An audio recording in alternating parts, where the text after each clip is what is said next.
Hi, family. I'm an addict named Debbie. Debbie! So I'm going to take a brief second. I'm going to warm this thing up for an excellent speaker. You know, I've been blessed to know her for a couple years now. I got to go down to Myrtle Beach and work for a while. And after being in a meeting, she come up to me after the meeting and said, "Who are you and where the hell did you come from?" You know, and we've been friends ever since, close friends. You know, I'm not going to say a whole lot, hopefully. What I can tell you about her is, like most of all of us, is she's not only a beautiful woman on the outside, she's a beautiful woman on the inside. She's just like all of us. She gets scared, but she works a hell of a program. You know, she carries the spirit of Narcotics Anonymous inside of her. She's not scared to share that. She's not scared to hurt somebody's feelings when she believes in something. You know, and I admire her. I admire the beauty that she is. And with that, I'm going to give you Patrice.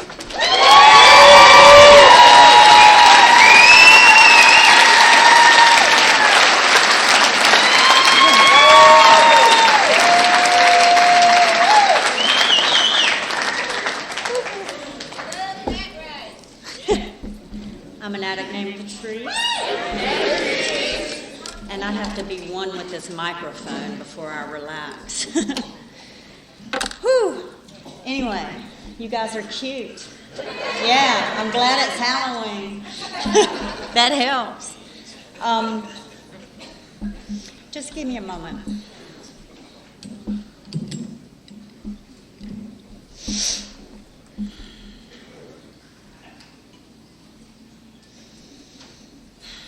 Thank you. It is an honor to be here, to be asked. When Rocco called me, I thought he was kidding.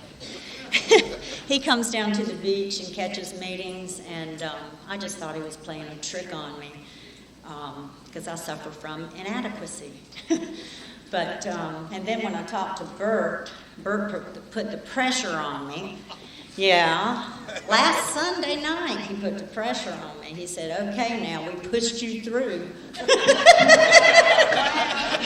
said, thanks. But anyway, I'm really glad to be here. This place is very special. I've been coming here since I got clean.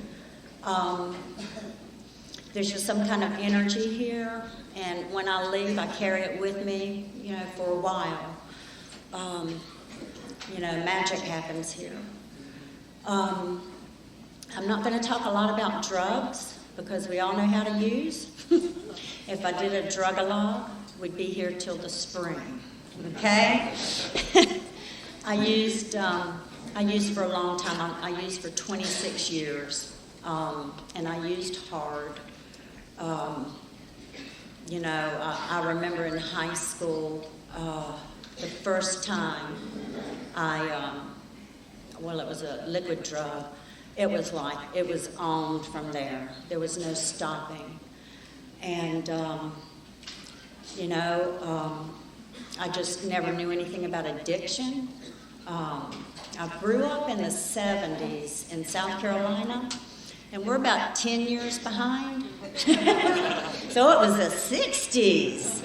It was peace, love, rock and roll. And this little southern town I grew up in, Marion, we had 2 red lights. It was like Mayberry. And no movie theater, no nothing, but we had a lot of drugs. And, you know, for some reason I've always had that self-destructive mode. I still have that self-destructive mode in recovery. And I have to check that when I get in those places. You know, but I used for 26 years. There were periods of time when I could, like, pull it together for a couple of months, or move, you know, or change friends, or do whatever. You know, I did what we all do. If I don't do that drug and combine these other 2, I'll be all right. And, you know, that didn't work. And I remember, I don't remember my 20s hardly at all. It's like a big blur. And, but I do remember what it felt like to just surrendered to using. You know, it was like, this is just how it's going to be. And, you know, and I was blessed with a wonderful family. You know, I had all my needs were met. Out of 4 kids, I was the only one that was out there. But it does run in the family, come to find later. But I had incredible parents, and, you know, I was just a lost soul. And I truly believe that when suffering from addiction, that it's a soul sickness, you know? It's just that lost, floundering, not belonging anywhere life. And it didn't matter where I went or who I was with or what drugs I did. You know, during using, I have sold everything I've owned and gone 3,000 miles away to California. You know, I found a spot immediately. You know, nothing ever worked. And then when I get caught up in the shame and guilt, I have to use more, you know, and then use more and use more. When I got here, my clean date is 1/11/98, and when I got here, y'all, whew, this is not who I was when I came in.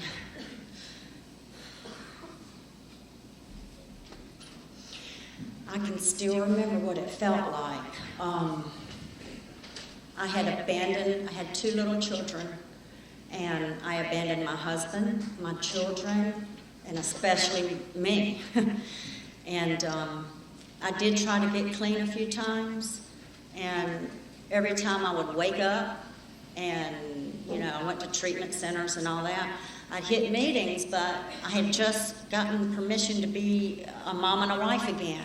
So I couldn't do but 2 or 3 meetings a week, you know? I got to keep my family together. And none of that worked. So when I got here, I was a hopeless, dopeless addict. And I had lost my children.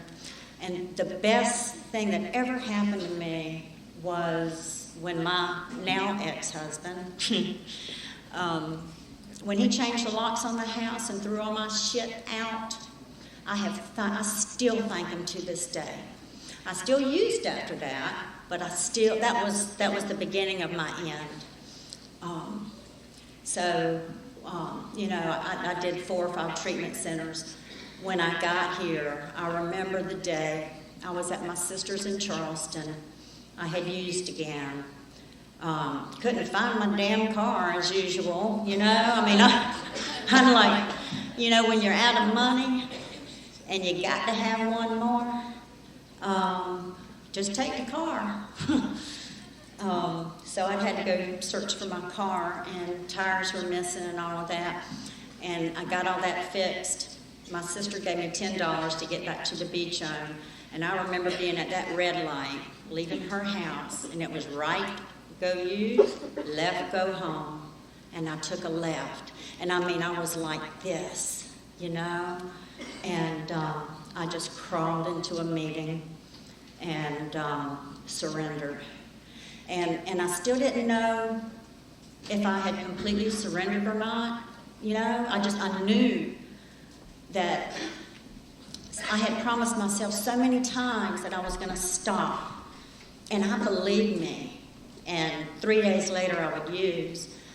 So when I came in, there's 2 words in the basic text that saved me, and it's called follow direction. And those 2 words saved my life. I didn't know anything. I was glad I didn't know anything. And I did what others had done, you know, that were still in the circle. Every time I'd come in and out, there they were. And I'm so grateful for you guys with all there's a lot of clean time here. And if you guys started twiddling your thumbs and left, you know, I am so grateful that you guys stay here.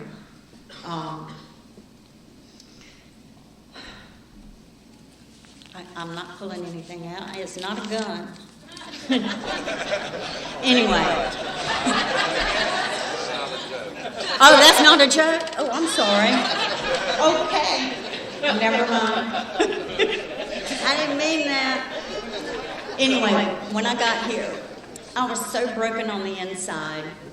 The year before, I got to say this, the year before, I was finally getting this thing. And a lot of you guys know Ernie and Tracy from the beach.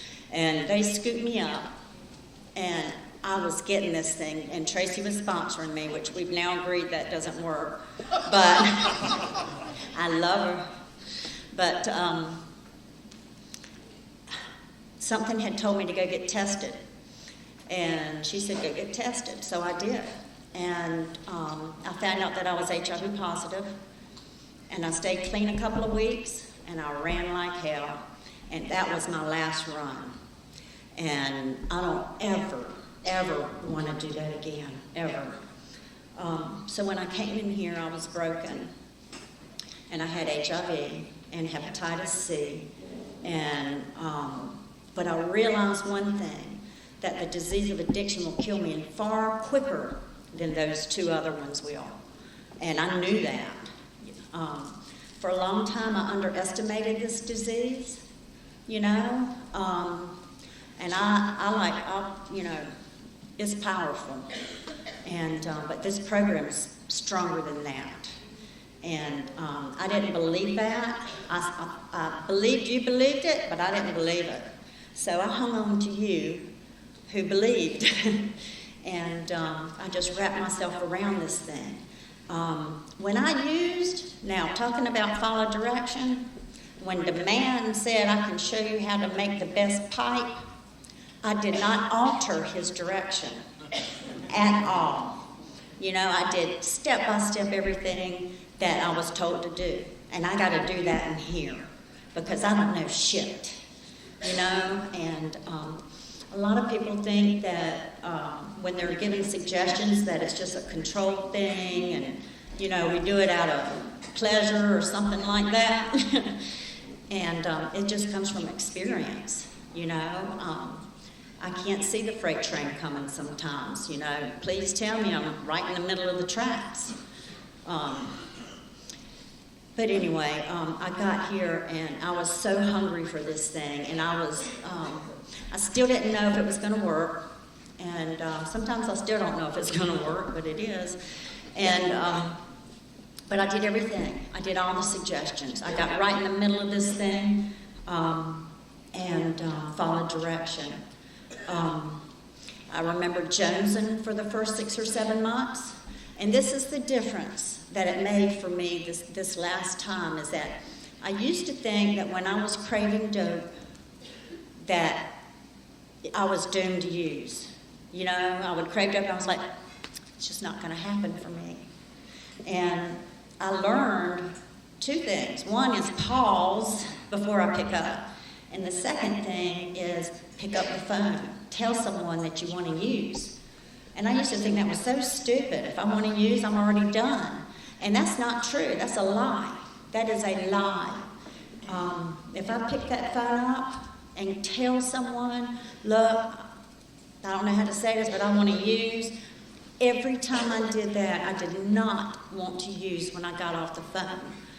And I was kind of pissed that something that simple would work, you know, when I complicated the crap out of everything, you know. But that worked for me. And it works today because I'm still crazy. With or without drugs, I'm crazy. But, you know, that works for me. And, you know, I have to, like, not really listen to my head sometimes. This program, I remember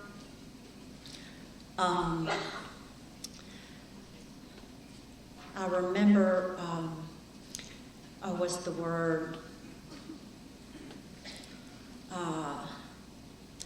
I was hoping to put the dope down, and then I got my own hope. You know, I mean, it was real. I had a desire to have a desire to stop using. That's what it was. You know, I had a desire to get that desire. And, you know, and I have that today. I kept thinking that I was different when I got here. I was doing everything I needed to do, and then some. My kids were 3 and 5 when I got clean. And, of course, I had to overcompensate because I was the bad crack mom. And I did that for a while, and my recovery was in jeopardy. I was still going to meetings every day, doing everything I was supposed to, and working because I needed to be self-sufficient or self-whatever. And I hit a wall about 6-7 months clean, and I had to make changes to protect my recovery. And I had to pull back on the work, and I had to ask my ex to help, which he was glad to help. You know, and I remember calling him, just bawling my eyes out, come get the kids, you know, and he would. So I had to be very careful what I put into my life. For some reason, you know, I'm just not a normal person, and I can't handle too much stuff. And I'm okay with that today. I have made peace with the fact that, you know, I have to really watch what I do in my life. When I did get clean, one of the other things I did want to mention is it took extreme measures. And the people that were here before me would pull me to the side and say, you know, this is not something to play with. I watched you come in and out and in and out, and every time you were thinner, bonier, sicker, and, you know, don't expect this to be easy or smooth. And that made it a whole lot easier. It was okay for it to be a bumpy road. It was okay to stumble. And I mean, I couldn't handle money for the first year. Anything over a $10 bill was a rock to me.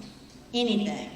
And my intentions were great to stay clean, but you can't put that in my hand. And I didn't handle money for a little over a year. And I worked for my parents, and my mom handed me my paycheck the first week. I said, I won't make it to the other end of the beach with that. It was a check. So I had to have my paycheck mailed to my ex-husband to pay my bills. And I was okay with that, you know. So for me, it's either do this or don't do this. Service work has been such a blessing in my life. I have not really done a lot of service work in the past 3 years. At 6 months clean, I jumped into H&I and took messages to treatment centers, and that kept me clean. Oh, Lord. I was like, I've been on that other side of that table. I do not want to be there again. And, you know, and I did that for a long time in recovery. And I got right in the center of this thing, and I just, you know, just breathed it in.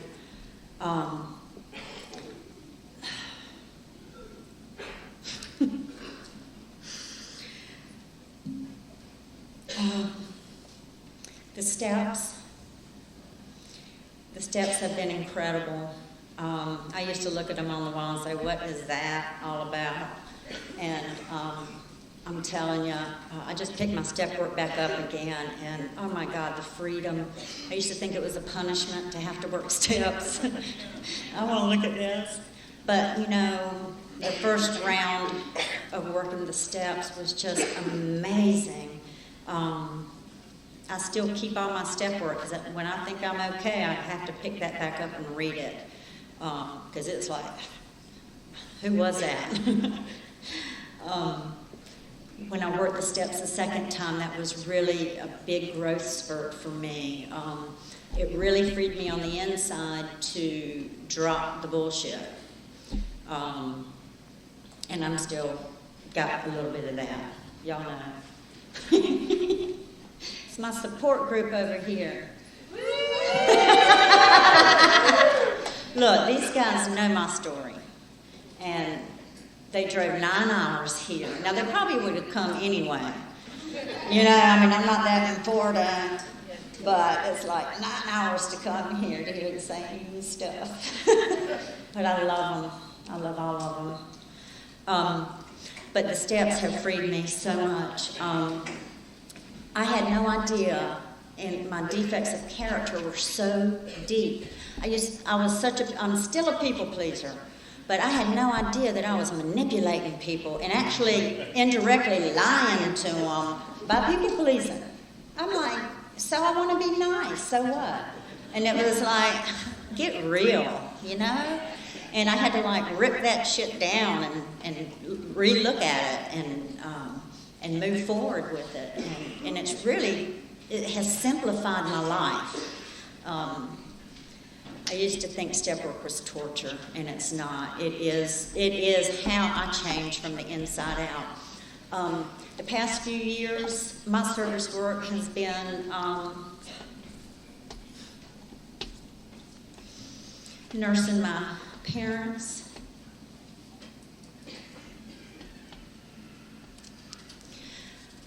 That has been such an honor and a privilege to give back to them. Because my daughter's now 15, and I'm like, oh, I can't believe what my mother went through. You know, I didn't get clean till I was 39, you know, and I was a wreck. And she's 15, and I'm like, oh. But what an honor and a privilege it has been. And there's someone in the program that knew that I was starting the process with my dad first. These are his pajamas. And so I've got his energy on me. He was my hero. He is my hero. He's the one that took me to all the treatment centers while I was nodding out and drool coming out and all that stuff. You know, I watched this man, and these were the steps in action that I observed, and then I had to live the steps in this process. He went from, like, he was the nicest man on the planet. I mean, no one ever did not like him, and they nicknamed him Sunshine. And I watched him go. He had a diagnosis of cancer. It was so large by the time we got to it that he had to have a colostomy bag. They couldn't remove it. And had to go through the chemo and all that. And I just stayed with him. I stayed with him. He'd get in the chemo chair, and I'd get next to him. We'd get those heated blankets that they give you when you get chemo. And they'd give me one, too, if they had an extra one. And we would sit in the chair next to each other. And he'd look over at me, and I'd look at him. And we'd just start dozing, taking a nap together. And I said, Dad, this is a hell of a way to bond. And I watched this man say, I'm going to beat this, I'm going to beat this. Very spiritual man. And I watched him go through that and then getting angry. He got very angry. He was very rude to my mother. And, you know, we just tried to tell her, you know, he is not the man anymore. He's just trying to wear different pants. And I watched him go from that to fear. I mean, I saw fear in him for the first time in my life, you know. And to the point where when he needed to go to the bathroom, I had to pull his pants down and say, Daddy, I'm not looking, and help him get to the toilet. And to watch that process. And I remember feeling the shift in him from still fighting to surrender. And I could feel that in him. And he went peacefully. I mean, it was very sad, but he went peacefully. And the same for my mom. You know, my mom died this past February 22nd. And it was an on-off thing for a couple of years. And my home group members, oh gosh, I would snot all over the place in meetings. And that's what I do. I have to share my stuff.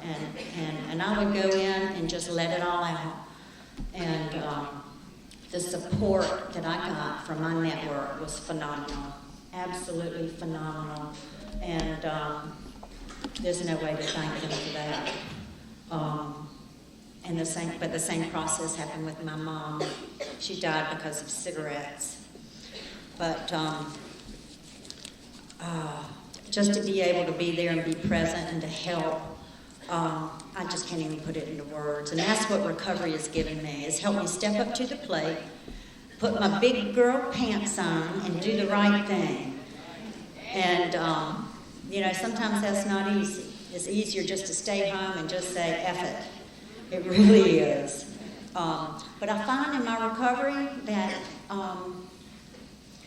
the simpler my life is, the more centered I am.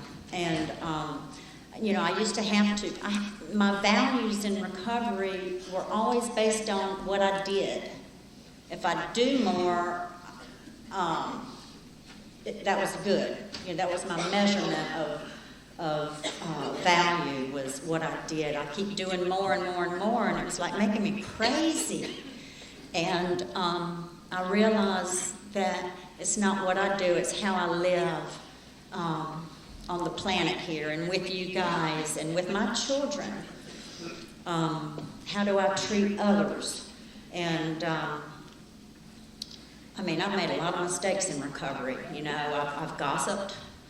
I've been the focal point of gossip. I've gotten in someone's face. I've hit someone in recovery. I've done all kinds of shit. But, the really cool thing about recovery is that we usually make full circle if we stay here. And I remember being in a home group with, I just had a physical altercation with someone. And she and I were in the same home group Sunday night at 6. And I wasn't giving up my home group, and she wasn't giving up hers. And every Sunday night, and it was only like 6 of us that would meet. And we'd sit right across from each other. And we wouldn't make eye contact. We just were nailed to our chairs, And we really didn't speak for several months. But we both stayed clean. We've made full circle. I was still right. She was wrong, yeah. But no, we were both wrong. But, that's what, I would never do that before recovery. It was all about me, poor me, why me. And that's just how it rolled with me. Ooh, this went by fast. I need to say something about the HIV. Guys, there is a lot of help out there now. And when I was diagnosed and put on meds, I was sick. The meds were really, really rough, and it affected my Hep C. And I was like, stayed yellow. Someone's yellow in here, I'm sure. Where's the chicken? Where's my chicken?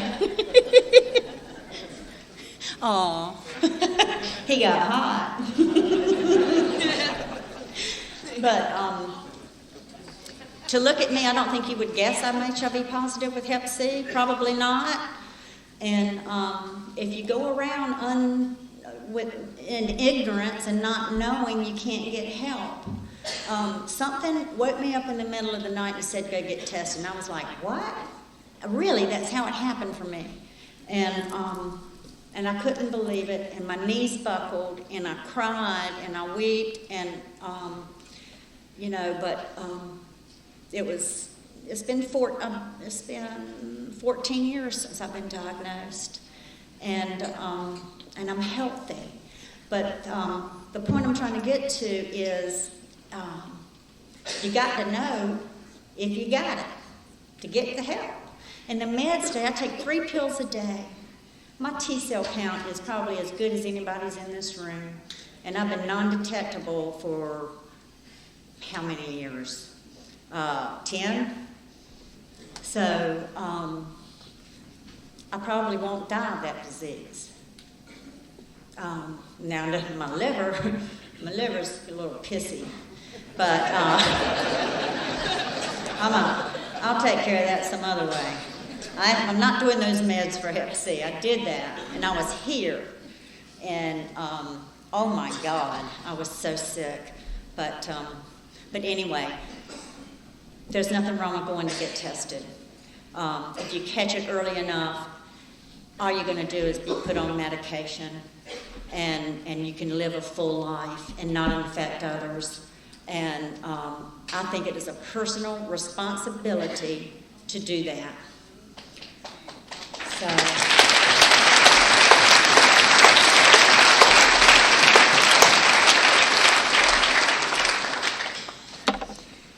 anywho, let's go dance.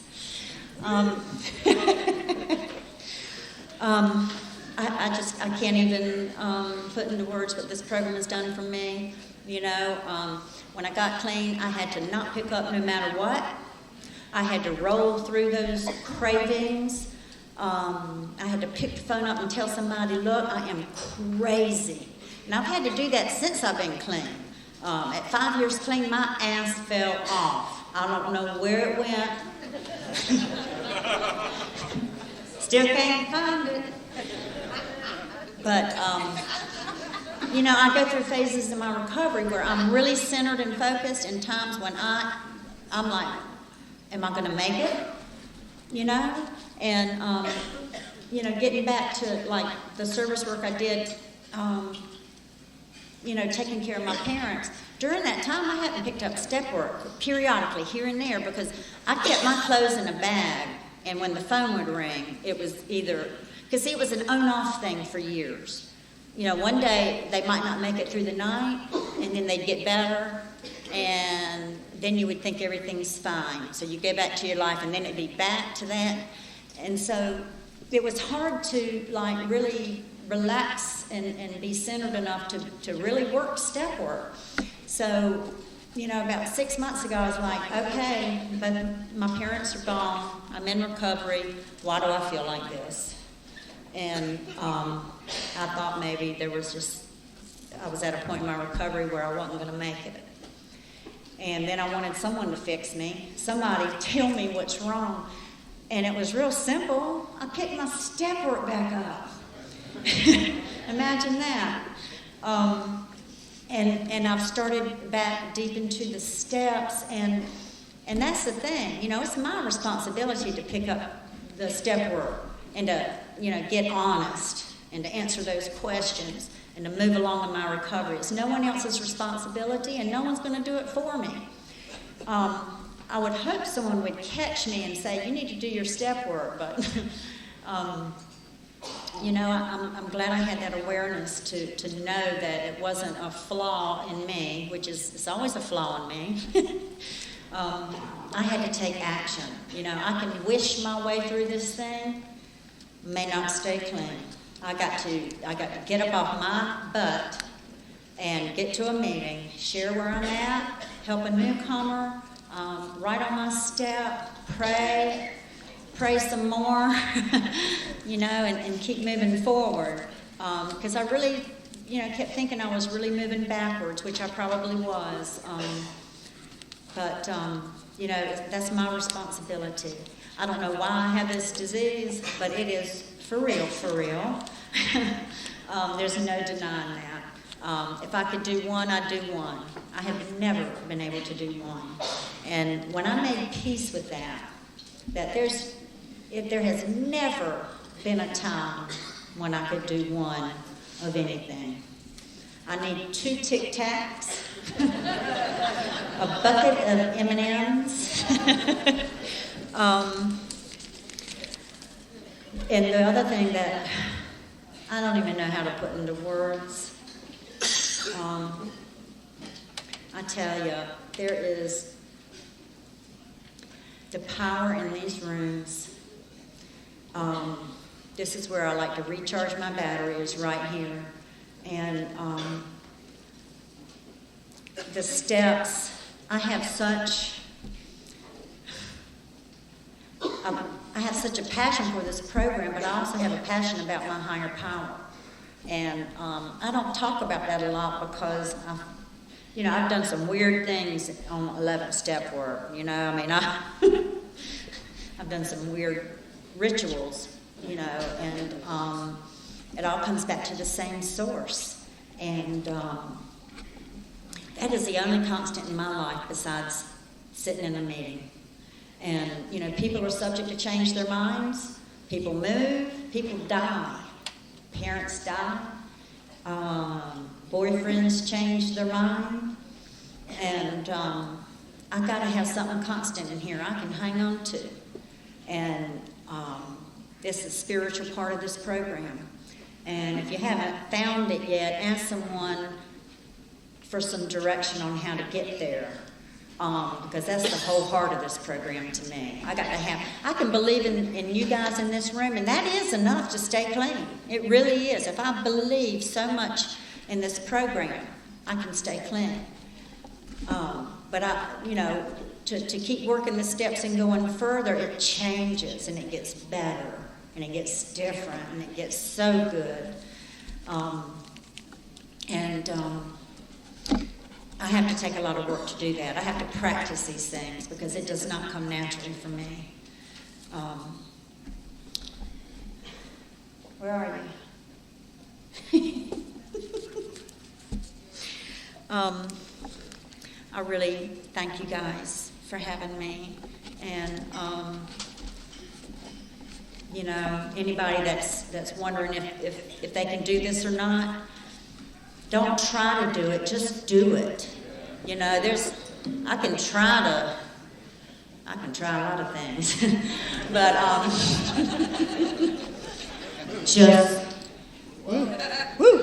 just do it.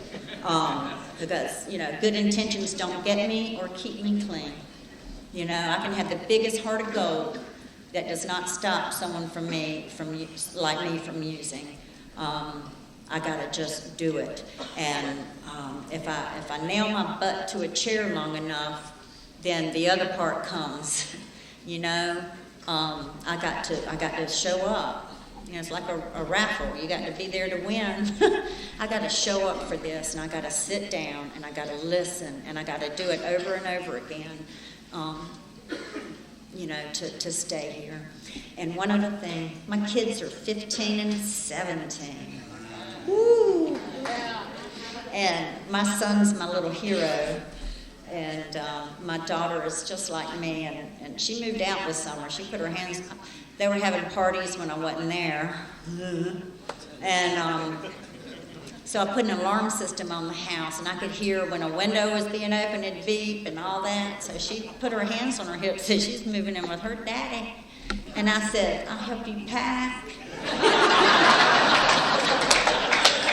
I did. He lives only 2 miles from me, but we get along much better now. And, I can't stop them. Their dad is not an addict, so they have a 50-50 chance. They're dabbling with stuff. It's obvious. A lot of my friends stopped. We used heavily in high school, and some of my girlfriends just grew up.